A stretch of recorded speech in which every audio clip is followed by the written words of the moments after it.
Você, advogado, venha participar da segunda edição da revista Advogados em Foco. Reserve seu espaço, seja referência, venha fazer parte deste time. A revista que leva informação de forma simples e de fácil entendimento à população. Telefone para contato 15 981 42 14 24. Conheça nossa revista pelo site www.advogados-emfoco.com.br e nosso Facebook Advogados em Foco.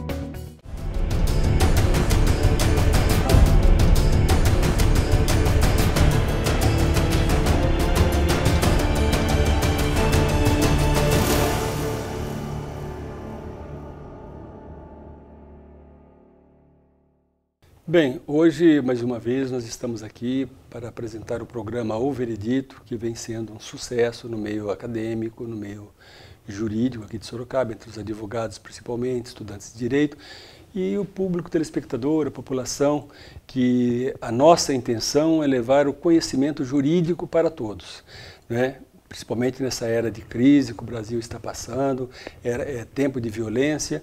Hoje nós vamos abordar um tema extremamente importante, com previsão constitucional, que é racismo e igualdade. E nós estamos aqui recebendo dois jovens que são estudantes de Direito do 4º ano do curso de Direito da Exanc, que irão abordar temas relacionados ao racismo e igualdade. Aqui nós estamos recebendo o Marco Aurélio Vendramel, que é estudante de Direito lá da Exanc, conforme já foi dito inicialmente, que vai tratar de um tema tão importante, tão relevante, e que você, meu caro telespectador, meu caro amigo, meu prezado advogado, irá aquilatar a importância desse tema. Marco, é uma tremenda satisfação recebê-lo aqui. Você é um jovem estudante com uma carreira promissora pela frente, e a gente aposta em você, sabemos que você será um vencedor, você já é um vencedor, e como o nosso programa é um programa destinado a todos, de uma forma geral, isso é uma prova, uma demonstração viva que todos têm oportunidade de nele participar. Tá tudo bem com você? Tudo bem, doutor. Eu quero também agradecer o convite, aproveitar também para parabenizar o formato do programa, dizer que é um formato que atinge todo o meio acadêmico. Nós, acadêmicos de Direito, precisávamos de um formato mais próximo de nós aqui na região de Sorocaba, e também a comunidade jurídica em si, como advogados, e é um prazer estar aqui nessa cadeira onde sentaram vários juristas renomados, inclusive professores e mestres da faculdade. Muito obrigado. Isso é uma realidade que você tem colocado, e eu fico envaidecido assim, pelas suas palavras.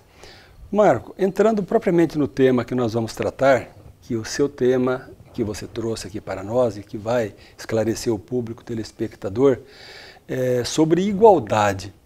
Eu gostaria que você fizesse a sua abordagem, trouxesse os esclarecimentos, lançasse essas luzes aqui para todos nós. Fique à vontade, viu? A casa é sua. Muito obrigado, doutor. Bom, então primeiramente é importante dizer que o princípio da igualdade é um princípio previsto no artigo 5º da Constituição Federal, e ele é tido como um direito fundamental. O próprio artigo 5º dispõe no seu caput que todos são iguais perante a lei, sem distinção de qualquer razão, de qualquer natureza, perdão.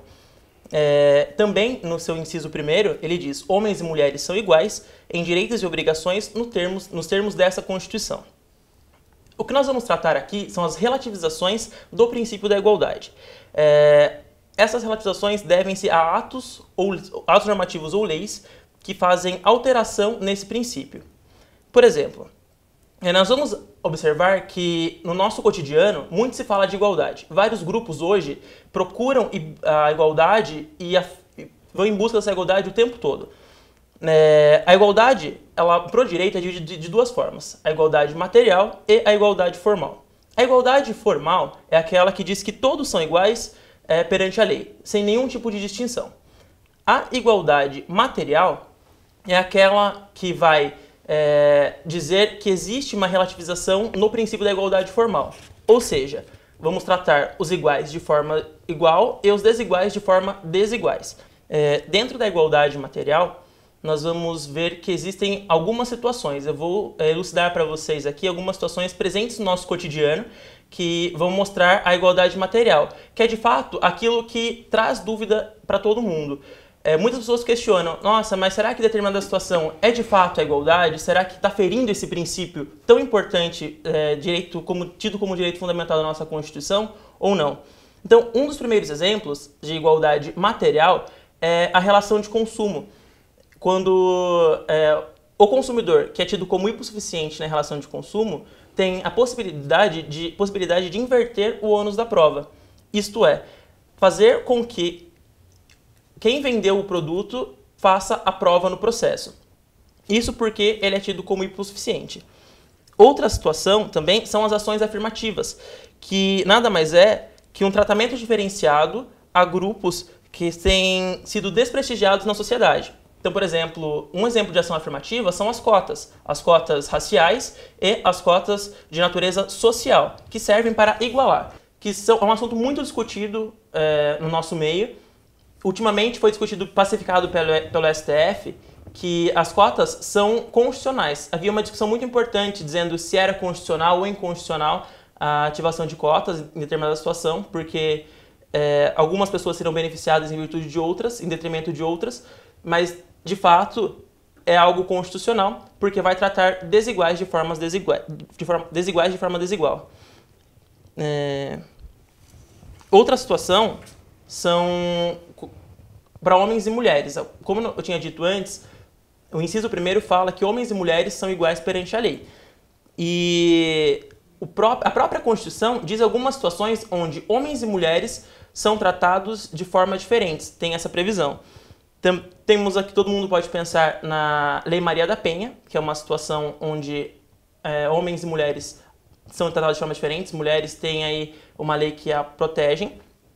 Também hoje, muito recente, a integração do feminicídio no Código Penal, que também trata a mulher de forma diferente em relação ao homem. A idade para aposentar da mulher também é diferenciada em comparação com o homem. No divórcio, também é um exemplo que a mulher, o local para julgamento da ação de divórcio é o local onde reside a mulher. E serviço militar obrigatório só é um serviço obrigatório para homens. Para a mulher não é. Esse é o aspecto material que você está falando, Esse é o aspecto material. Ah, pois não. Muito bem. Então eu espero com isso ter conseguido elucidar para vocês o que é o princípio da igualdade, que é um princípio muito importante e é tido como direito e garantia fundamental pela nossa Constituição. Quero mais uma vez agradecer pelo convite, pelo espaço. Mas uma coisa que me chamou a atenção aqui, quando você fala do tratamento isonômico, né, que é o tratamento iguais entre os iguais e desiguais entre os desiguais, essa é uma realidade que a gente sabe que tem previsão lá, conforme diz o artigo 5º da Constituição Federal. Todos são iguais perante a lei, sem distinção de qualquer natureza. Então, essa igualdade que a lei propõe, quando o Constituinte de 1988 inseriu esse dispositivo na Constituição Federal, ele quis, na verdade, que todos fossem tratados de forma igual, sabe? Que não houvesse distinção mesmo, que não tivesse lá uma legislação que protegesse A ou que protegesse B e tal. Mas nesse interregno de 1988 até hoje, já são quase uma centena de emendas constitucionais que os nossos parlamentares, muitos que, por sinal, analfabetos políticos, que acabaram inserindo textos que não têm a mínima condição, e, enfim, a nossa Constituição acabou virando uma coxa de retalho pior do que pode-se dizer que já era, porque nós temos o exemplo aí da Constituição norte-americana, que tem aí mais de 200 anos, né? E nesse tempo todo, tem muitas emendas dos anos 50, anos 60, que ainda não foi promulgada, porque é uma forma diferenciada deles enxergar e abordar, sabe? Porque uma Constituição é uma carta de princípios, né? E não como a nossa, que traz todo esse emaranhado de legislações, adentra no campo do direito, do trabalho, adentra no campo do direito processual penal, no campo penal, no campo civil, e por isso que o Supremo Tribunal Federal tem lá 200 mil ações que eles julgam por ano, enquanto no Supremo Tribunal dos Estados Unidos não passa de 500, porque são só temas de relevância mesmo, é um tribunal constitucional, foi o que eles tentaram criar com a Constituição de 1988 e criar o Superior Tribunal de Justiça justamente para que essas questões abaixo fossem julgadas pelo Superior Tribunal de Justiça e ficasse o Supremo Tribunal como uma Suprema Corte. Mas não deu certo, porque a briga pelo poder, os próprios ministros do Supremo, eles têm uma grande responsabilidade. Eles poderiam afastar muitas coisas que chegassem ali. Essa questão da Lei Maria da Penha, por exemplo, que como foi criada para proteger a mulher, porque a mulher ela constantemente é vítima de violência, de agressão e tal, hoje a jurisprudência ela vem colocando que o homem pode dela se valer também. Você entendeu? Quando ele é agredido, quando ele sofre agressões também. Enfim, mas isso é o campo da jurisprudência, né? Não é o campo da lei. Do campo da lei, você está corretíssimo quando você fala que a mulher tem privilégio. Por que que o homem, quando ele vai propor uma ação de divórcio, ele tem que propor aqui, ele mora em Sorocaba, a mulher foi embora, está morando lá em Marília, ele tem que propor ação lá. Ele pode até arriscar propor ação aqui na cidade de Sorocaba, aí tem aquela questão que se chama competência relativa. Se a mulher vem através do advogado e fala, eu moro em Marília, não moro aqui, a ação tem que ser enviada para lá, o juiz é obrigado a remeter. Isso é feito através do instituto chamado exceção de competência. Se ela se calar, a ação vai permanecer aqui em Sorocaba. Então, é uma situação que você demonstrou para o público que o público não desconhece. Quando você fala caput, o público nosso, o povo, os acadêmicos de direito, pessoas do meio jurídico, sabem o que o caput significa. O povo não sabe. O caput é a cabeça do artigo, né? É isso que o nosso futuro, doutor Marcos, quis dizer aqui para os senhores. E, por fim, eu quero agradecer, meu caro amigo Marco Aurélio Vendramel, que você veio aqui, 4º ano de Direito, se saiu muito bem e nós ficamos agradecidos com a sua presença nesta data. Então eu agradeço também o público telespectador pela paciência em nos suportar. Nós vamos para um rápido intervalo e daqui a pouco nós retornamos.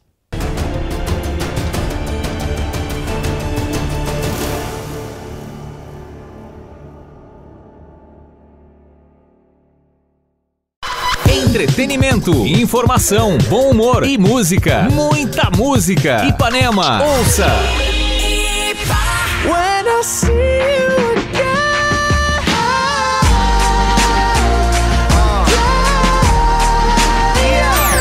Hoje eu vou deixar tudo pra lá. Vivendo um sonho em paz, mostrar como é que se faz. Hoje eu vou. É assim que se faz.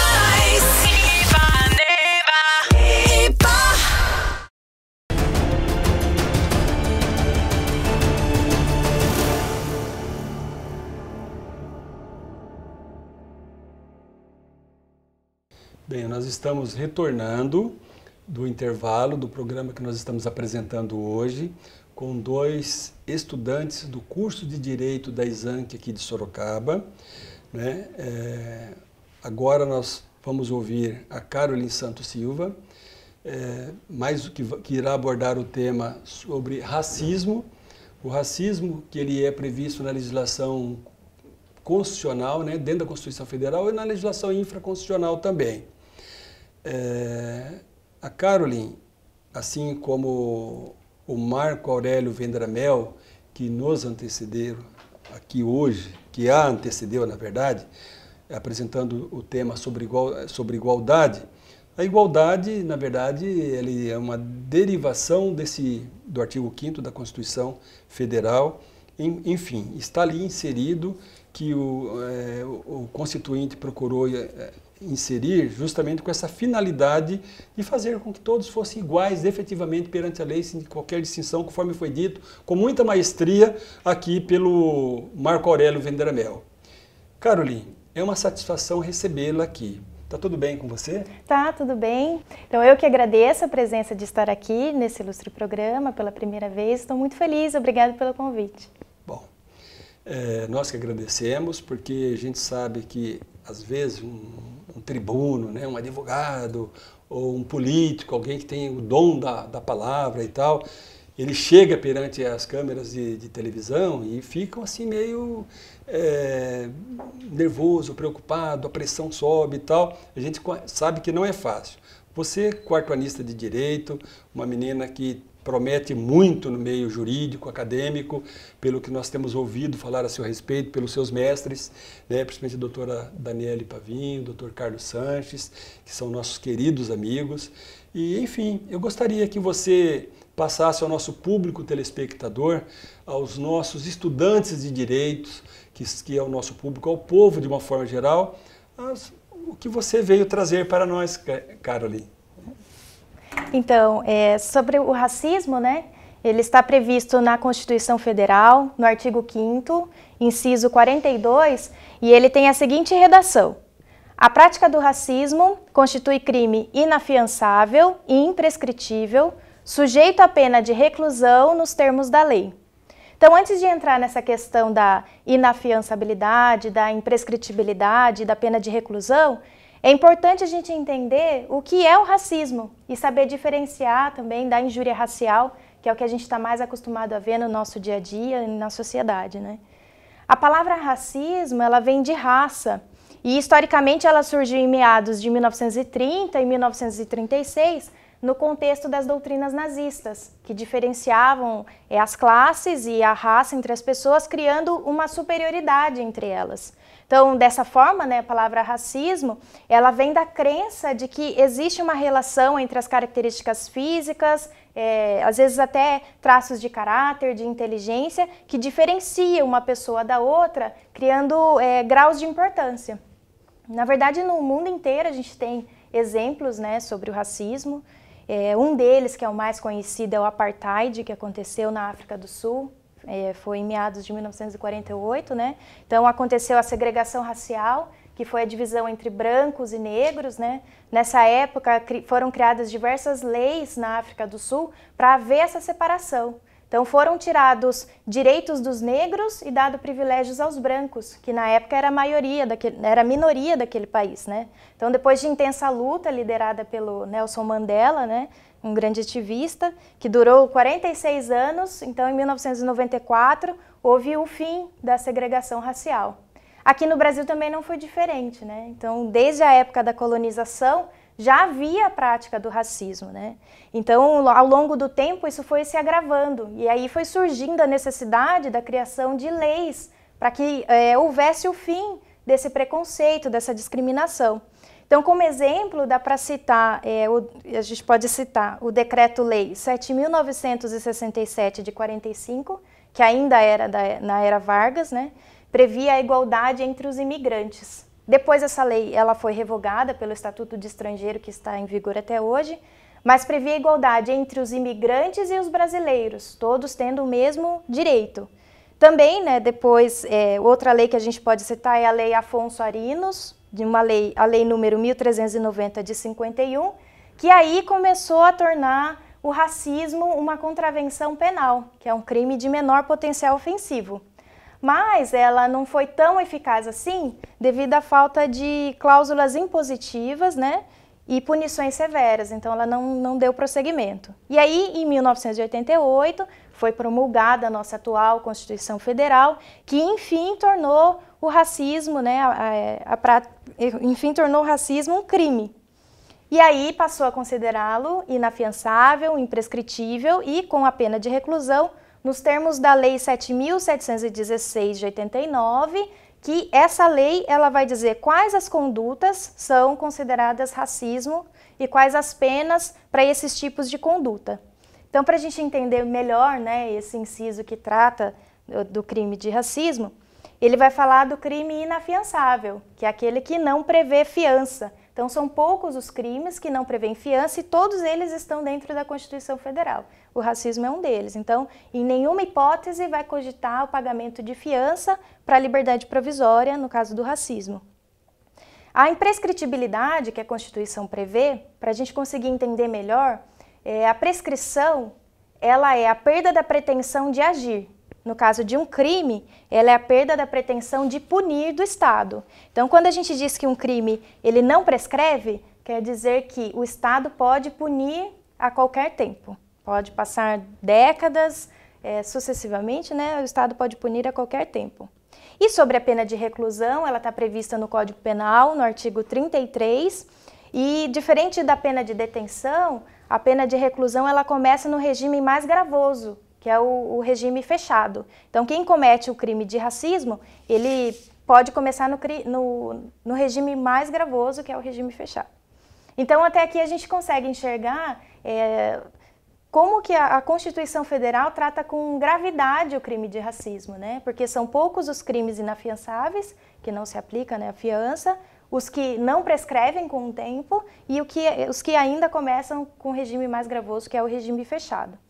E daí, né, vendo todos esses aspectos do crime de racismo, a gente consegue visualizar que a injúria racial é um outro tipo de crime, diferente do crime de racismo. A injúria racial está prevista no Código Penal, no artigo 140, parágrafo 3º, e tem a seguinte redação: injuriar alguém, ofendendo-lhe a dignidade ou decoro, parágrafo 3º. Se a injúria consiste na utilização de elementos referentes à raça, cor, etnia, religião, origem ou à condição de pessoa idosa ou portadora de deficiência, pena, reclusão de 1 a 3 anos e multa. Então, nesse sentido, a injúria racial é um crime subjetivo. É ofendido, na verdade, a honra de outra pessoa. É diferente do crime de racismo. Então, um exemplo que é o mais comum, né, de acontecer é se, por exemplo, eu chamo uma pessoa de macaco por conta da cor da pele, na verdade eu cometi o crime de injúria e não de racismo. Eu ofendi a honra daquela pessoa.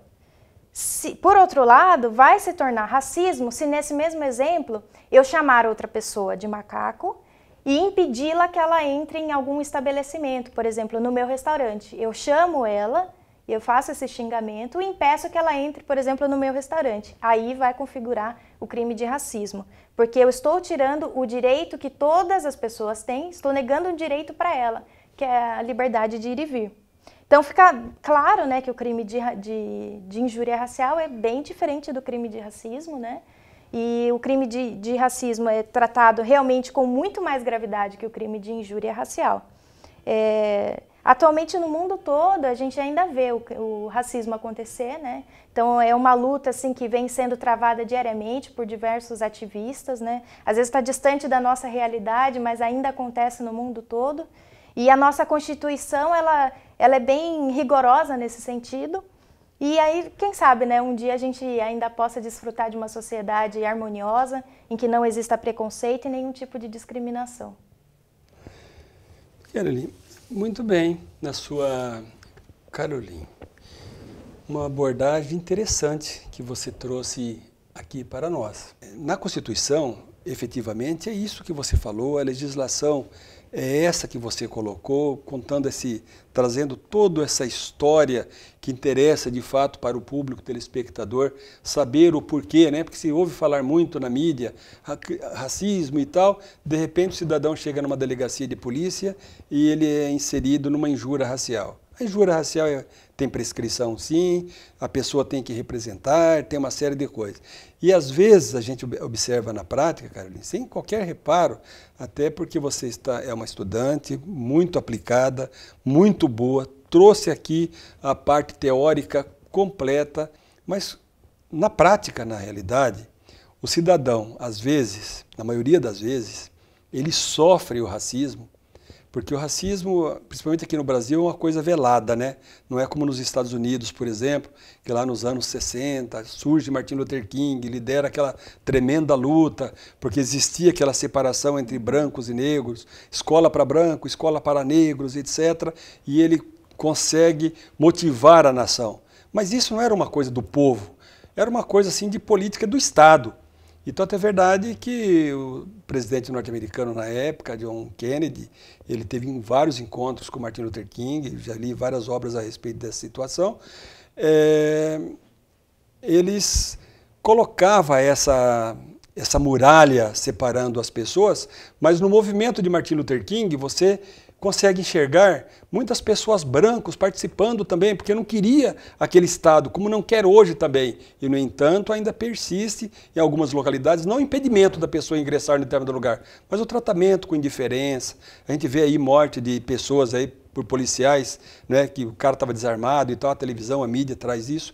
E aqui no Brasil, infelizmente, nós vivemos essa forma que, né, ainda bem que nós temos uma legislação, porque o cidadão ele pode socorrer-se dela, contratar um advogado, se for o caso, para que vá até as últimas consequências e consiga lá defender os seus direitos. Mas, na verdade, o que eu quero mesmo aqui é agradecer a sua presença, o seu brilhantismo, a forma como você abordou, você deu uma verdadeira aula. E o nosso programa é destinado ao advogado, aos estudantes, ao público em geral. O alvo fundamental nosso, Caroline, é o povo sedento de saber, sedento do conhecimento jurídico. E você vem aqui hoje, uma aluna do 4º ano, e dá uma aula dessa que, olha, eu falo para você, eu fico até arrepiado. Adorei de assistir a sua explanação. A Exanc está de parabéns pelos alunos que ela tem formado, né? Pessoas com a índole de vocês. Isso demonstra também que o programa O Veredito, ele não faz distinção. Ele traz o jovem, ele traz o velho, ele traz o novo, ele traz o advogado experiente, traz o estudante e traz pessoas do povo. Mas no final, meu caro telespectador, que eu agradeço a sua audiência, né, é você que dará o veredito final.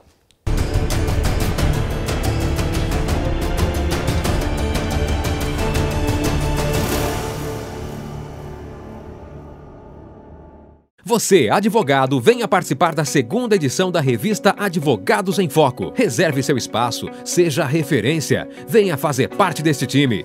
A revista que leva informação de forma simples e de fácil entendimento à população. Telefone para contato 15 981 42 14 24. Conheça nossa revista pelo site www.advogados-emfoco.com.br e nosso Facebook Advogados em Foco.